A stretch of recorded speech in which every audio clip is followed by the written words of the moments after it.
The shot that rang out across the plains of Willow Creek wasn't meant to kill, but it sure as hell was meant to get attention. Zachariah Ryder lowered his smoking Colt revolver and stared down at the rattlesnake he'd just dispatched, its body still twitching in the dust, mere inches from where his 8-year-old daughter Emma stood frozen in terror. The year was 1878, and life in the Arizona Territory demanded constant vigilance even on what should have been a peaceful afternoon collecting wildflowers. "Emma!" Zachariah rushed forward, scooping up his daughter in one fluid motion. "Are you all right, darlin'?" Emma's wide blue eyes, so like her mother's, blinked up at him. "I'm fine, Pa. I didn't even see it till you shot." Zachariah set her down gently, his heart still hammering in his chest.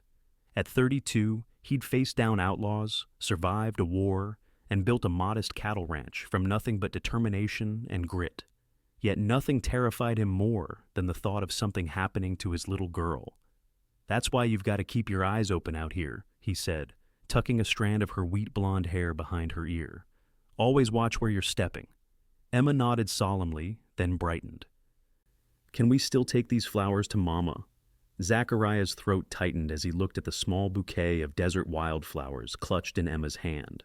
4 years since Sarah had passed from fever, and still the wound felt fresh some days. "Of course we can," he said, forcing a smile. "She'd love them." They walked together toward the small fenced plot on the hillside where Sarah rested. The Ryder Ranch spread out below them, a modest but respectable operation with a 2-story wooden house, barn, corral, and bunkhouse for the handful of men Zachariah employed. Not the largest spread in the territory, but it was theirs. Built with his own 2 hands. Emma placed the flowers carefully at the base of the wooden cross and stepped back, taking her father's calloused hand in her small one. "Pa," she said after a moment of silence, "Miss Wilson at church says I'm falling behind in my letters." Zachariah sighed. The local preacher's wife had been teaching the children basic reading and arithmetic on Sundays after service. But it wasn't enough. Emma was too smart to waste away without proper schooling. "I know, Emma. I've been thinking about that. Becky Miller says her pa's sending her to boarding school in Tucson next fall." Zachariah's jaw tightened. "We're not sending you away. That's not happening." The thought of Emma leaving, of not seeing her each morning at breakfast or tucking her in at night, was unthinkable, yet he knew she needed more than he could give her. Sarah would have wanted their daughter educated. "I don't want to go away either," Emma said, relief washing over her face. "But I want to learn things, Pa. Like Mama knew." Zachariah nodded, remembering how Sarah had read to them both in the evenings, her voice soft and melodic. She'd been educated back east before coming west as a young woman. It was one of the things he'd loved most about her mind as beautiful as her heart. "I've got some ideas," he said, though truthfully he hadn't figured it out yet. The nearest proper school was in Tucson, nearly 60 miles away. As they walked back toward the house, a cloud of dust on the horizon caught his attention. Riders approaching 3, maybe 4. Zachariah's hand instinctively moved to his hip where his revolver rested. "Emma, go on inside now." "But Pa..." "Inside, Emma. Tell Rosa to keep you in the kitchen until I come get you." Emma reluctantly obeyed, running toward the house where their Mexican housekeeper would be preparing supper. Zachariah watched until she was safely inside, then turned to face the approaching riders. As they drew closer, he recognized Sheriff Tom Walton leading the group. Behind him rode 2 men Zachariah didn't know, and between them, a woman on a dappled mare. Zachariah relaxed slightly but remained curious. The sheriff rarely paid social calls. "Afternoon, Zach," Sheriff Walton called as they approached, tipping his hat. He was a barrel-chested man with a gray-streaked mustache who'd been keeping the peace in Willow Creek for nearly a decade. "Sheriff," Zachariah replied, nodding to the others. His gaze lingered on the woman. She sat straight-backed in her saddle, wearing a sensible dark blue traveling dress and a small hat perched atop carefully pinned auburn hair. She met his gaze directly, her expression composed but cautious. "This here's Miss Grace Newcomb," the sheriff said. "Just arrived on the stage from Boston, and these fellows are Mr. Jenkins from the town council and Doc Peterson." Zachariah nodded to each in turn. "What brings you out this way?" Sheriff Walton dismounted with a grunt. "Town meeting last month, remember? We voted to hire a proper teacher for the children. Miss Newcomb here answered our advertisement. Zachariah vaguely recalled the discussion. He rarely attended town meetings, preferring to keep to himself when possible. "The problem is," Jenkins interjected, "the schoolhouse won't be finished for another 6 weeks at least. Lumber shipments delayed in Tucson. And the boarding house in town is full up with those railroad surveyors," Doc Peterson added. Zachariah began to see where this was heading. "And you're looking for somewhere to put her up in the meantime." Sheriff Walton smiled. "Your place is the largest within reasonable distance of town. You've got that extra room since your mother-in-law went back east. And Rosa to maintain propriety." "With all due respect, Sheriff," Zachariah began, but was interrupted by the woman clearing her throat. "Mr. Ryder," Grace Newcomb said, her voice clear and surprisingly authoritative despite its softness, "I understand this is an imposition. I would not ask if there were alternatives. I'm willing to earn my keep, and I can begin teaching immediately, even without the schoolhouse." Zachariah studied her more closely. She was younger than he'd first thought, mid-20s perhaps. Pretty in an understated way, with intelligent green eyes that held his gaze without wavering. Something in those eyes reminded him of Sarah, not their color, but their determination. "Pa!" Emma's voice called from the porch, where she'd evidently been watching despite his instructions. "Pa, who is that lady?" Before Zachariah could answer, Emma was running toward them, her braids flying behind her. "Emma," he said sternly, "I told you to stay inside." Emma slowed but didn't stop until she reached his side. She looked up at Grace with undisguised curiosity.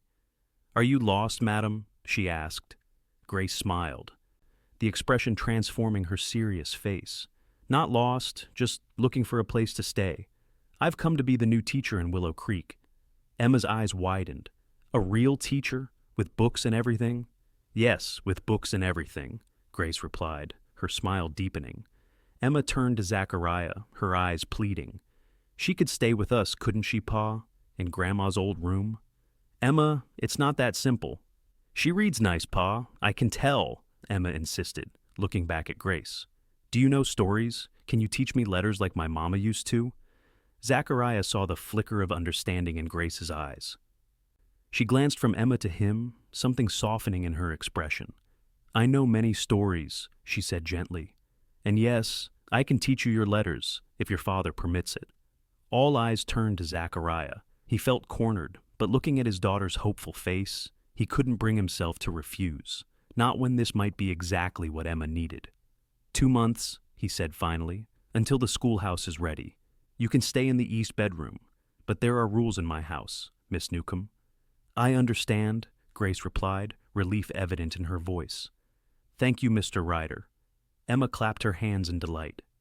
"Don't send her away, Pa. She's going to teach me everything."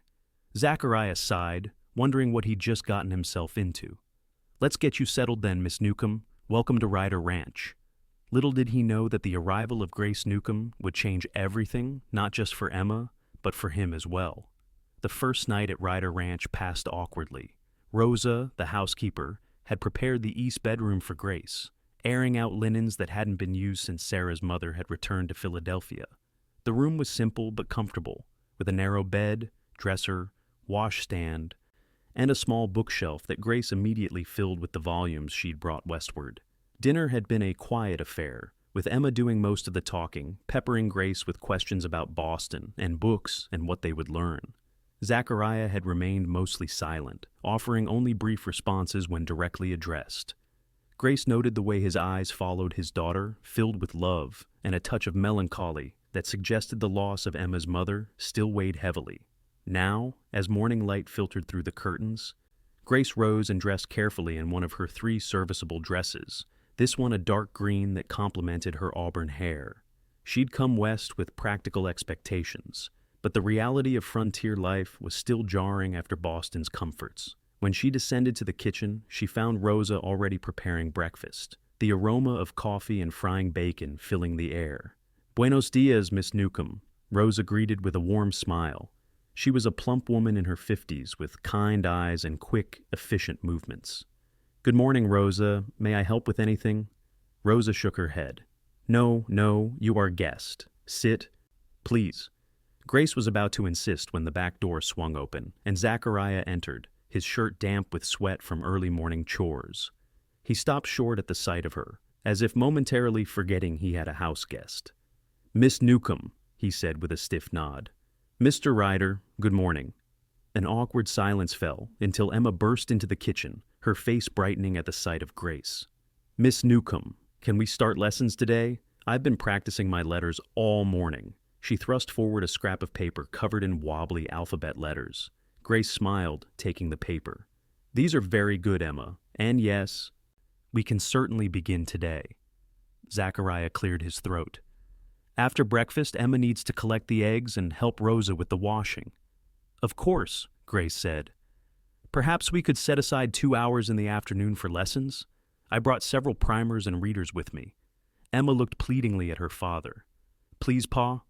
Zachariah hesitated, then nodded. 2 hours, no more. You still have your chores." "I'll help with the chores as well," Grace offered. "I didn't come here to be idle." Zachariah's eyebrows rose slightly. "You've worked on a ranch before, Miss Newcomb?" "No," she admitted, "but I'm not afraid of hard work. My father was a minister in a poor parish. I'm no stranger to labor." Something that might have been respect flickered in Zachariah's eyes before he looked away. "We'll see. For now, just settle in." After breakfast, Grace explored the ranch house while Emma attended to her morning chores. It was larger than she'd expected, built solidly of pine with a stone foundation. The main floor held a parlor, dining room, kitchen, and Zachariah's study. Upstairs were 4 bedrooms, Zachariah's, Emma's, Grace's, and one used for storage. The furnishings were simple but of good quality, and everywhere she saw small touches that spoke of a woman's hand, embroidered cushions, carefully arranged dried flowers, handmade quilts. Sarah's presence lingered. Grace found herself drawn to the small collection of books in the parlor. Most were practical farming almanacs, medical guides, a Bible, but there were also several novels and poetry collections. She was examining a well-worn copy of Tennyson when Zachariah entered.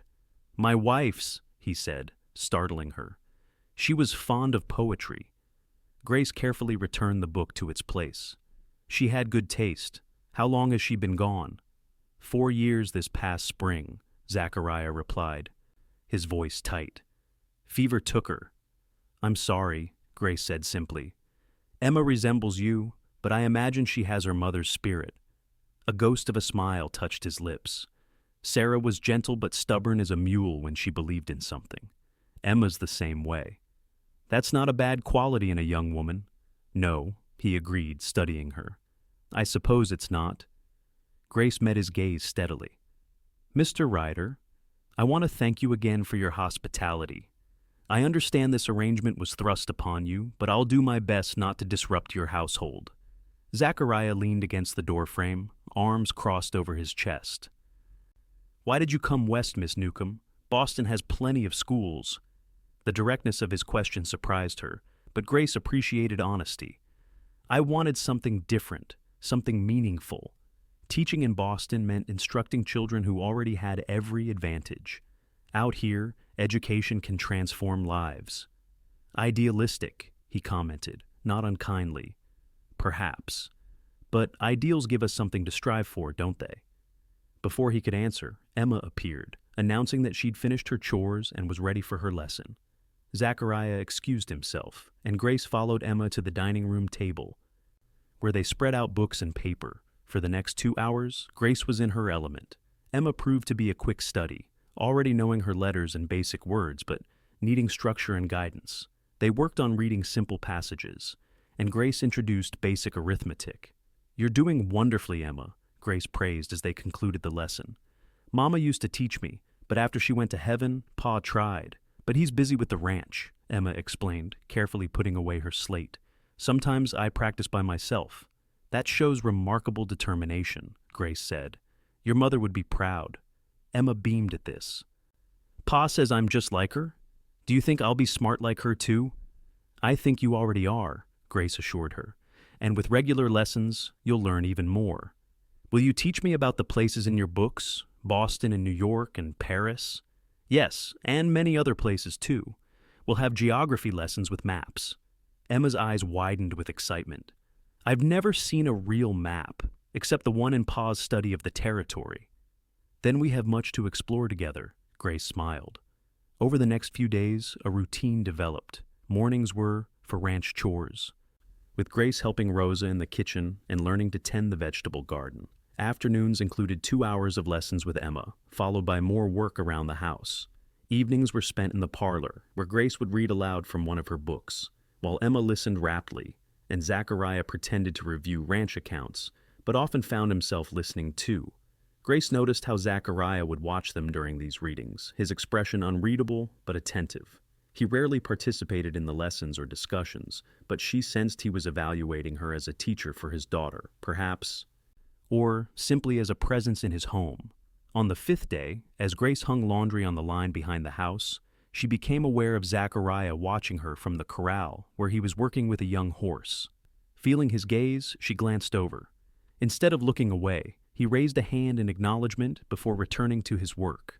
It was a small gesture, but somehow it felt like progress. That evening after Emma had gone to bed, Grace remained in the parlor with a book. She was surprised when Zachariah joined her, carrying 2 cups of coffee. "Thought you might want this," he said, offering her one. "Thank you." Grace accepted the cup, noticing the calluses on his hands as their fingers briefly touched. Zachariah settled into the chair opposite her. "Emma's learning quickly. You have a gift for teaching." "She's eager to learn, which makes it easy," Grace replied. "She reminds me of myself at that age." "Were you raised in Boston?" Grace shook her head. "A small town in Vermont, initially. My father's church moved to Boston when I was 12. "And your mother?" "She passed when I was 16. Consumption." Zachariah nodded, understanding in his eyes. "It's not easy raising a daughter alone." "No," Grace agreed softly. "But you're doing well with Emma. She's kind, curious, and confident, all signs of good parenting." A flush crept up Zachariah's neck at the compliment. "I worry about her future. Out here, a girl without education has few options. That's why I'm glad to help, even temporarily." Grace hesitated, then added, "Once the schoolhouse opens, she could continue her education there." "It's a long ride from the ranch to town every day," Zachariah said, frowning. "Perhaps other arrangements could be made. I'll be looking for permanent lodgings in town. Emma could stay with me during the week, if you were comfortable with that arrangement." Zachariah looked startled by the suggestion. "I'll consider it," he said after a moment. "It's still some weeks away." They fell into a comfortable silence, each sipping their coffee.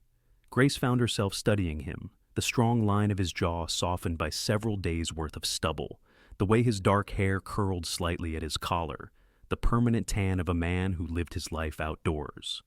"Will you tell me about your wife?" Grace asked suddenly, surprising herself with her boldness.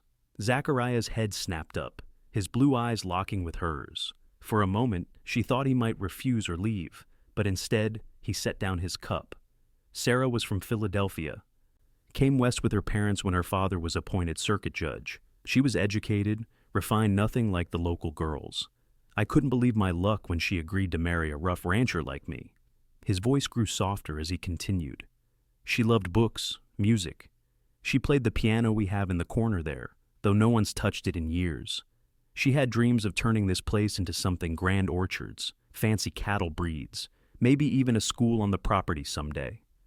"She sounds remarkable," Grace said gently. "She was." Zachariah's gaze drifted to the dark window. The fever came suddenly. 3 days, and she was gone. Emma was only 4. "I'm sorry," Grace murmured. "Truly." Zachariah looked back at her, his expression raw but composed. "Life goes on, has to, especially with a child depending on you." "Yes," Grace agreed, "but that doesn't make the loss any easier to bear." A look of understanding passed between them, the shared knowledge of what it meant to lose someone irreplaceable. In that moment, something shifted, a small barrier falling away. "It's late," Zachariah said finally, rising from his chair. "Thank you for all you're doing for Emma."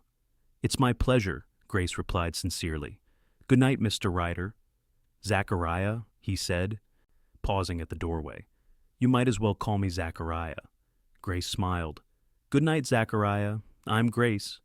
He nodded once, almost shyly, and left her alone with her thoughts and the lingering warmth of connection.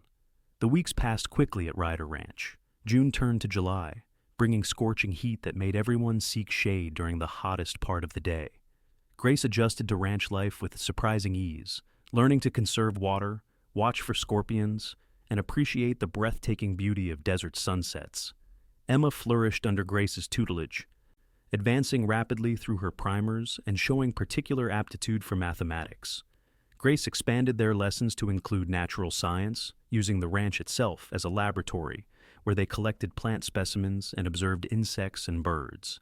"Miss Grace," Emma asked one afternoon as they pressed wildflowers between the pages of a heavy dictionary, "will you have to leave when the schoolhouse is finished?" Grace carefully arranged a desert marigold. "I'll move into town, yes, but you'll still see me often. We've talked about you attending school there." Emma's face fell. "It won't be the same. I like having you here all the time."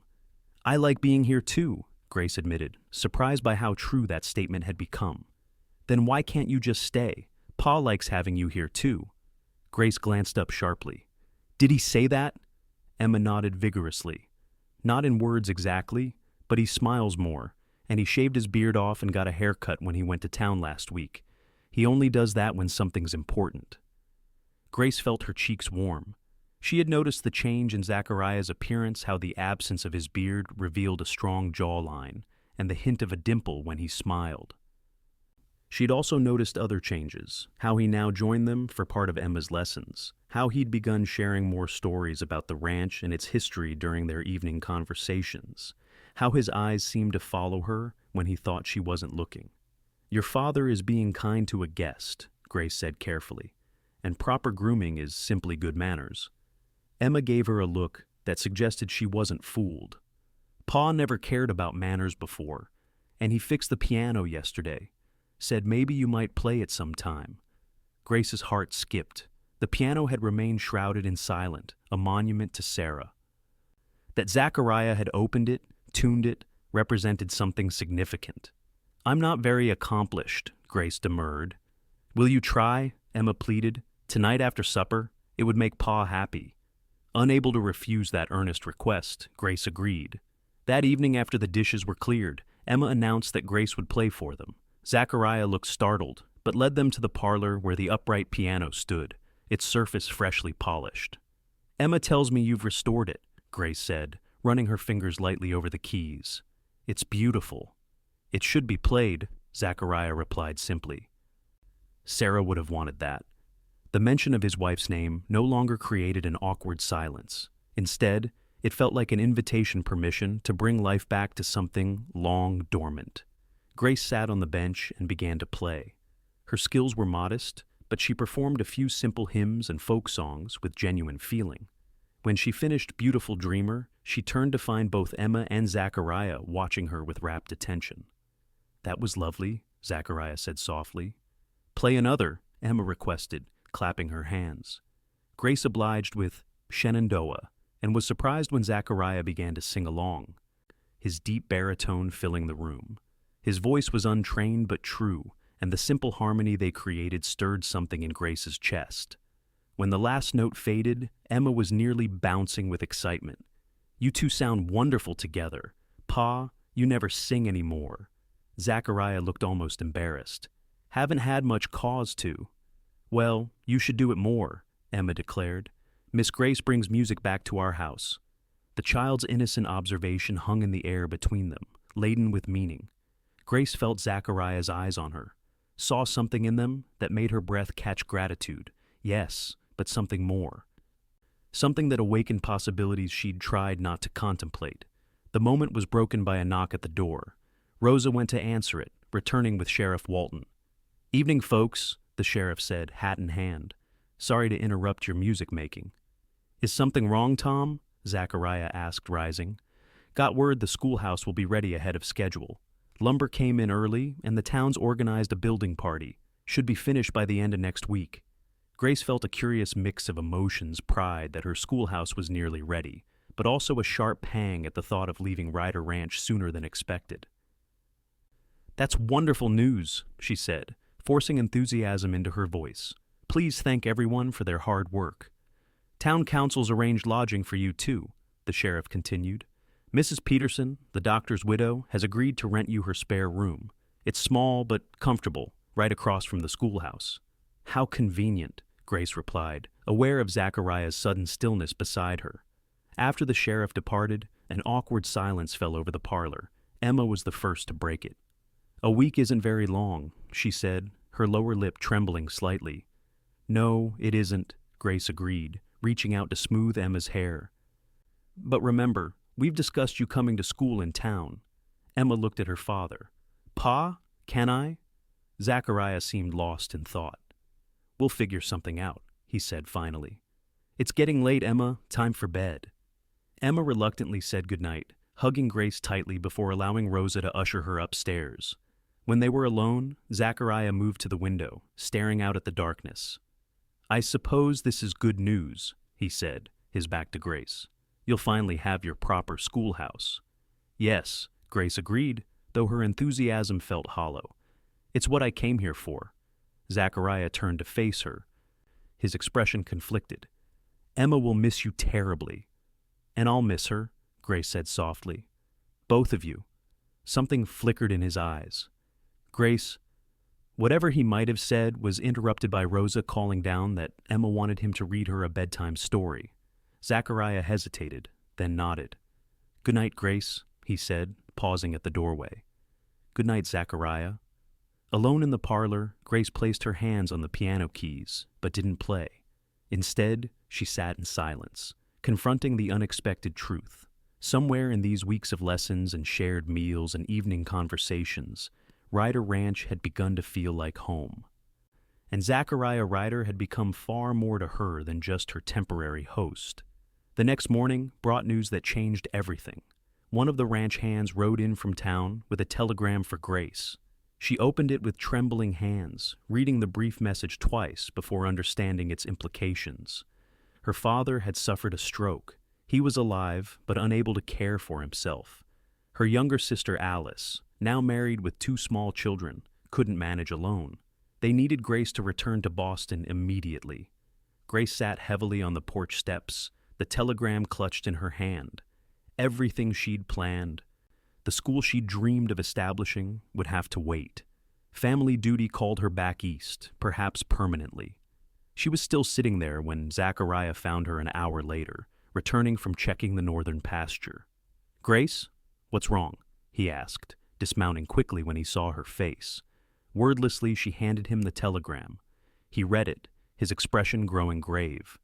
When will you leave? He asked quietly. The next eastbound stage is tomorrow, she replied, her voice steadier than she felt. I'll need to send word to the town council immediately. Zachariah nodded, his face carefully neutral. I'll have one of the men ride to town with your message, and I'll take you to the stage depot myself tomorrow. Thank you, Grace said, rising shakily. I should pack and tell Emma. The thought of saying goodbye to Emma made her voice falter. In just a few short weeks, she'd grown to love the bright, curious child as if she were her own. I'll tell her, Zachariah offered, when she returns from gathering eggs with Rosa. Grace nodded gratefully and retreated to her room, where she mechanically began folding her few possessions into her trunk. The task took less time than she'd hoped, a stark reminder of how little she'd brought with her to this new life, and how much she was leaving behind. Emma took the news hard, exactly as Grace had feared. The little girl's face crumpled, and she flung herself into Grace's arms, sobbing. You can't go! You just can't! She cried. You're supposed to be my teacher. You're supposed to stay with us. Oh, Emma, Grace murmured, her own tears falling freely. If I had a choice, I wouldn't leave. But my father needs me, just as you need your father. But who will teach me now? Emma asked between sobs. Who will read with me and show me about plants and numbers? Your father will find another teacher, Grace assured her, though the words pained her. And I'll write to you, every week I promise. Emma clung tighter. It won't be the same. Nothing will be the same without you. Over Emma's head, Grace met Zachariah's gaze. He stood in the doorway, his face a mask of controlled emotion, but his eyes revealed the depth of his own distress. In that moment, Grace realized what she was truly leaving behind, not just a job or a temporary home, but the possibility of something she'd never expected to find in this remote corner of Arizona territory: love, for both the father and the daughter. That evening was subdued. Emma refused to leave Grace's side, following her around the house and helping pack her books. Zachariah was mostly silent, disappearing to the barn for several hours before returning for supper. Even Rosa seemed downcast, preparing all of Grace's favorite dishes as a farewell gesture. After Emma was finally persuaded to go to bed, with many tearful hugs and extracted promises to write, Grace found herself alone with Zachariah in the parlor. Neither spoke for several minutes, the silence heavy between them. "I never expected this," Grace finally said, looking down at her clasped hands. "To find it so difficult to leave." Zachariah moved to sit beside her on the sofa. "How long will you be gone?" he asked, his voice rough with unspoken emotion. "I don't know," she admitted. "My father may recover enough for me to return, or he may need permanent care. There's no way to know yet." Zachariah nodded, understanding all too well the unpredictability of illness and its aftermath. "And if he recovers, would you come back?" Grace looked up, meeting his intense gaze. "To Willow Creek? To the school?" "To us," he said simply. The directness of his question took her breath away. "I would want to, yes." Zachariah reached out slowly and took her hand in his. His palm was rough with calluses, warm and strong around her fingers. "Then we'll wait for you." Grace felt tears threatening again.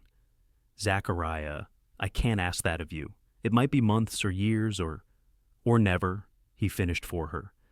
"I understand the risk, but these past weeks, Grace, you've brought something back to this house that I thought was gone forever. Not just music or learning, but life, joy." His words unlocked something in her heart. Permission to acknowledge what she'd been feeling.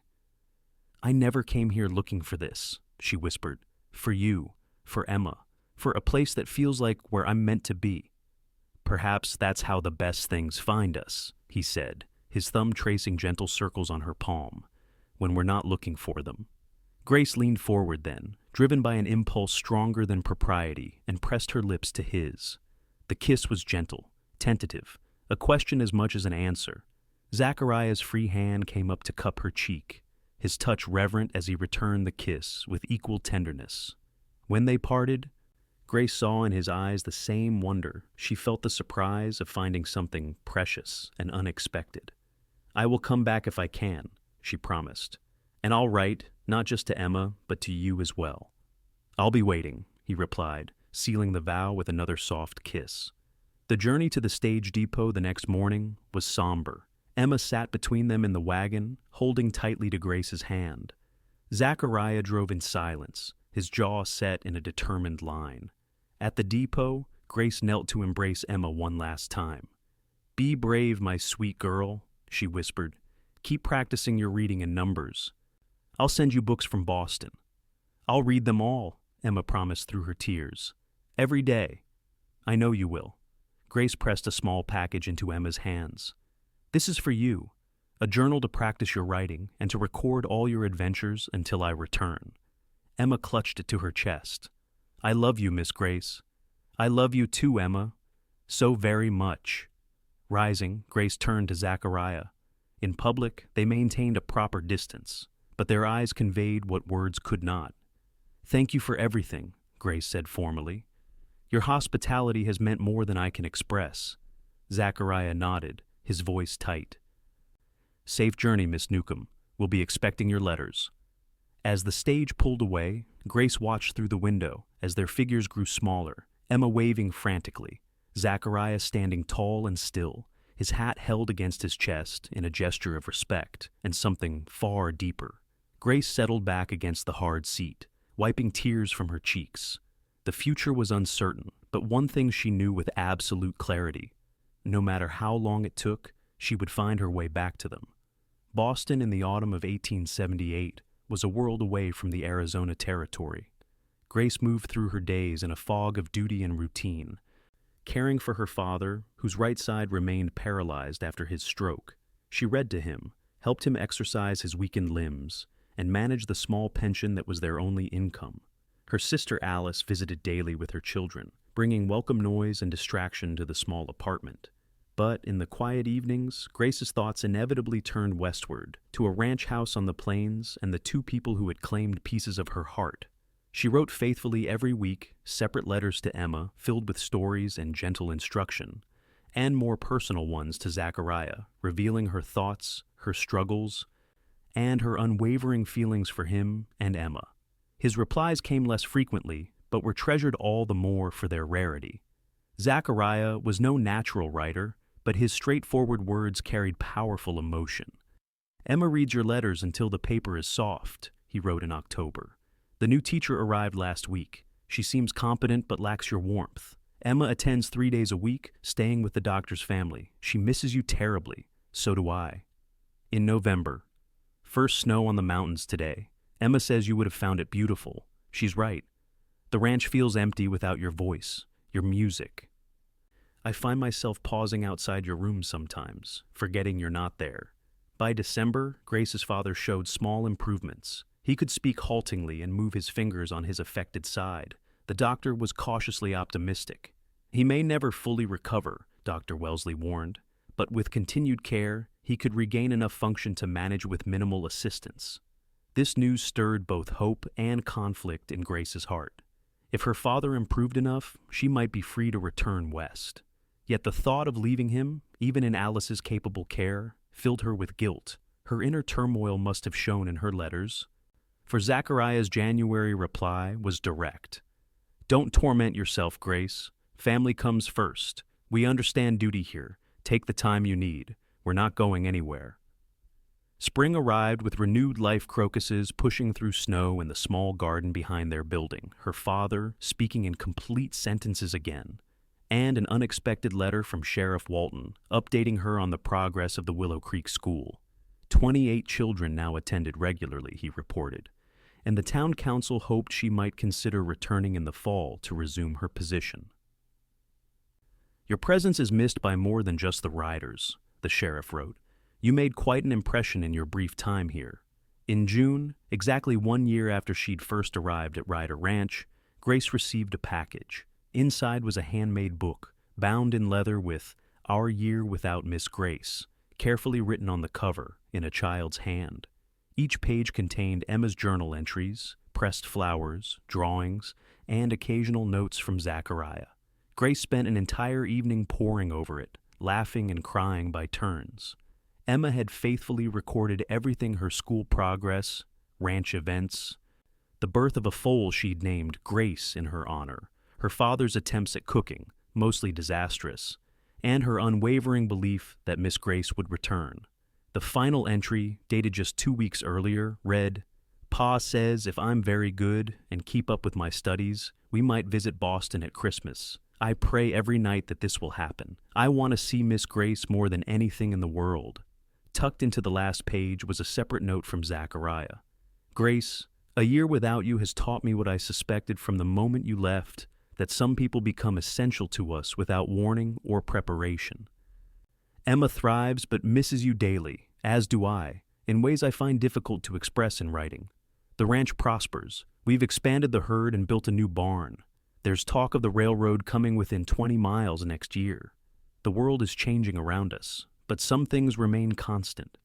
My feelings for you have only deepened with time and distance. If your father's health permits, I would like to bring Emma east this winter. Perhaps seeing you in person would help us all determine what the future might hold. With deepest affection, Zachariah." Grace pressed the letter to her heart, her decision crystallizing. That night, she spoke frankly with her sister about their father's care. "If I help secure a companion for father, could you oversee his care?" Grace asked. "There's somewhere I need to be." Alice studied her sister's face. "It's that rancher and his daughter, isn't it?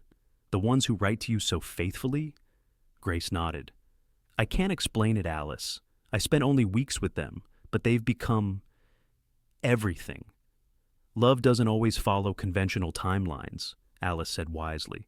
"Father is improving daily. With a good companion and my regular visits, he could manage well enough. You've put your life on hold long enough. Grace, The arrangements took time. Grace found a suitable companion for her father, Mrs. Winters, a cheerful widow with nursing experience. She secured her position with the Willow Creek School Board for the fall term. And most importantly, she wrote to Zachariah, declining his offer to visit Boston. Instead, she wrote, "If you'll still have me, I'm coming home, to you and Emma, to the life I never knew I wanted until I found it with you." The return journey west in late August seemed both endless and surreal. As the train gave way to stagecoach and familiar landmarks began to appear, Grace's anticipation grew. Would they have changed? Would the connection they had felt still exist after so much time apart? The stage rolled into Willow Creek on a golden afternoon. Grace peered eagerly through the dust-coated window, searching the small crowd gathered at the depot.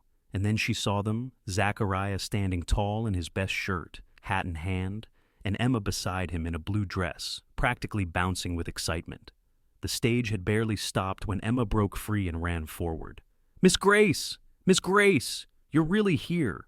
Grace descended quickly, catching Emma in a fierce embrace. "Oh, my darling girl, look how you've grown." Emma was indeed taller, her face less rounded, but her eyes were the same, bright with intelligence and now swimming with joyful tears. "I knew you'd come back. I told Pa every day that you would." "And you were right," Grace said, smoothing Emma's hair. She looked up to find Zachariah standing before her, his expression a mixture of disbelief and profound happiness. "Welcome home," he said simply, his voice husky with emotion. Grace reached for his hand, propriety forgotten in the joy of reunion. "Thank you for waiting." The three of them stood together in the dusty street, hands linked, forming a circle that felt unbreakable. Around them, townspeople smiled and nodded, but Grace barely noticed. Her world had narrowed to these two beloved faces. "We have so much to show you," Emma chattered as they loaded Grace's trunk into the wagon. "The new barn, and my pony that Pa got me for my birthday, and the garden we planted just like you said in your letters." "I want to see everything," Grace assured her, settling onto the wagon seat with Emma between her and Zachariah. As they rode toward the ranch, Zachariah's hand found hers behind Emma's back. The simple touch conveyed what words could not welcome: relief, love, and the promise of a future together. The ranch looked much as Grace remembered it, though the new barn stood proudly beside the old one, and flower beds now brightened the approach to the house. Rosa waited on the porch, beaming as they arrived.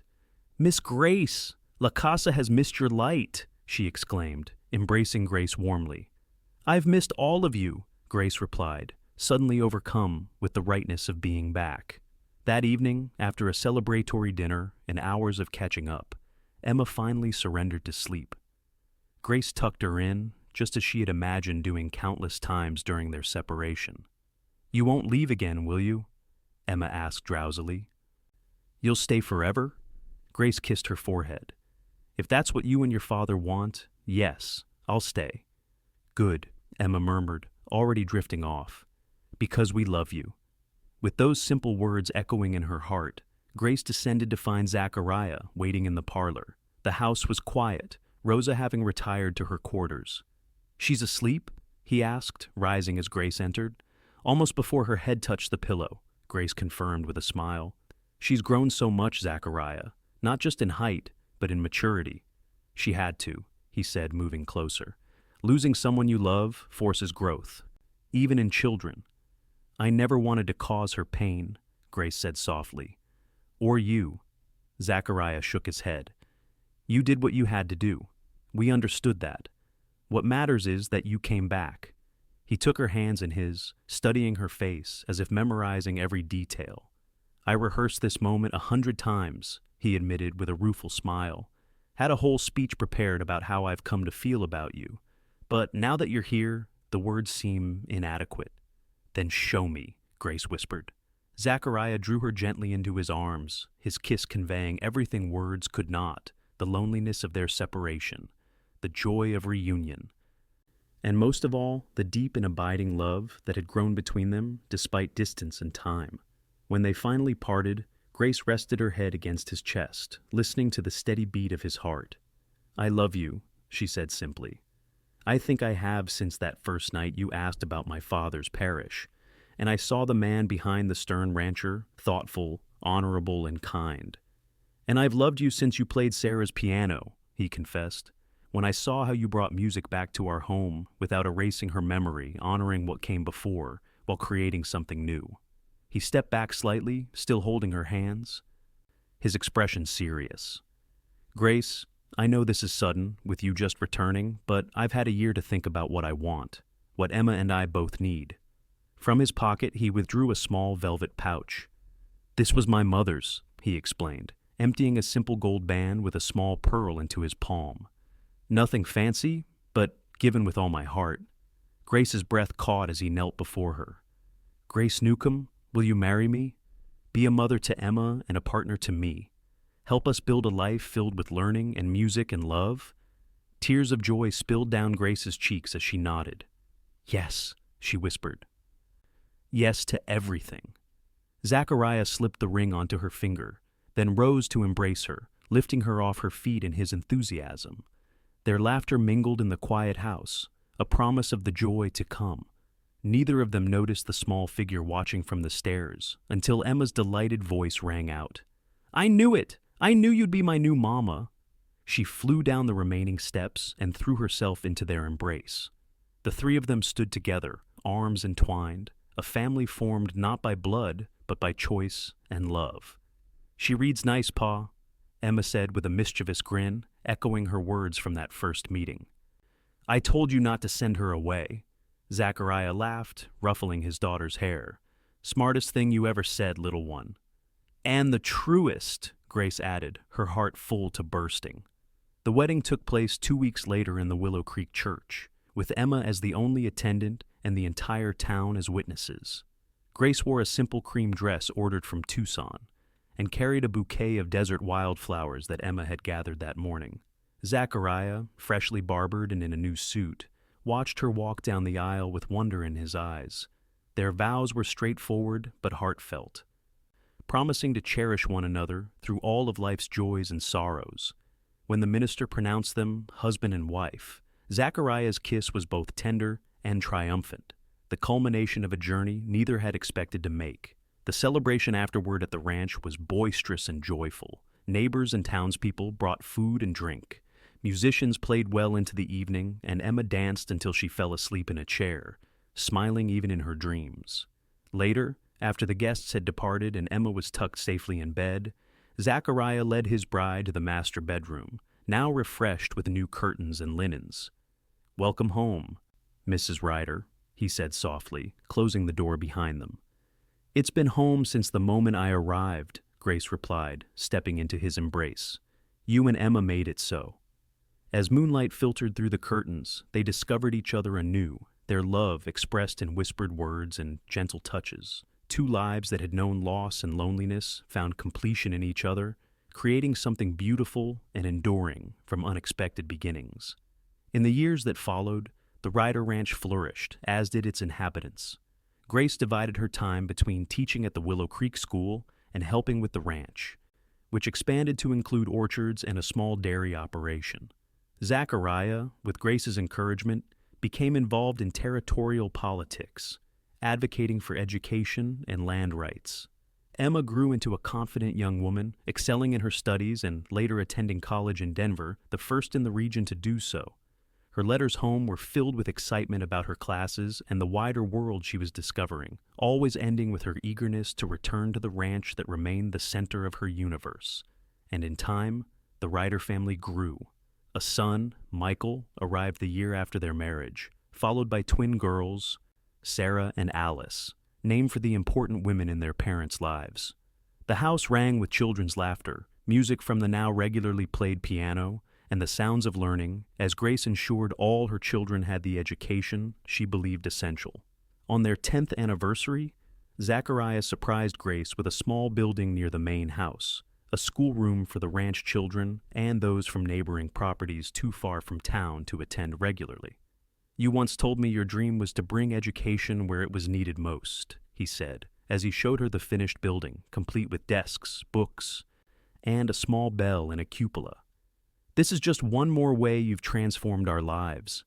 We've transformed each other, Grace corrected, standing in the doorway of the schoolhouse that represented so much of their shared journey.